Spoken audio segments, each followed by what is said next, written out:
Hello everyone, ఇది Saturday evening vlog. ఎండలు చాలా మండిపోతున్నాయి కదా, మనమే తట్టుకోలేకపోతున్నాము. ఇంకా చిన్నపిల్లలు ఎలా తట్టుకుంటారు చెప్పండి. అందుకే మా బుడ్డోడికి అయితే ప్రతిరోజు ఏదో ఒక fruit juice and coconut water అయితే ఖచ్చితంగా పట్టిస్తున్నాను.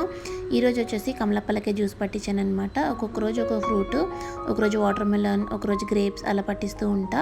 తర్వాత అయితే ఈరోజు కొద్దిగా పన్నీర్ ప్రిపేర్ చేశాను. అది కట్ చేసి ఫ్రిడ్జ్లో పెట్టుకుంటున్నా. కెమికల్స్ ఏమీ యాడ్ చేయం కాబట్టి వితిన్ 2-3 డేస్లోనే కుక్ చేసేసుకోవాలి, లేదు అంటే పాడైపోతుంది. తర్వాత డిన్నర్ ప్రిపరేషన్ అయితే స్టార్ట్ చేశాను.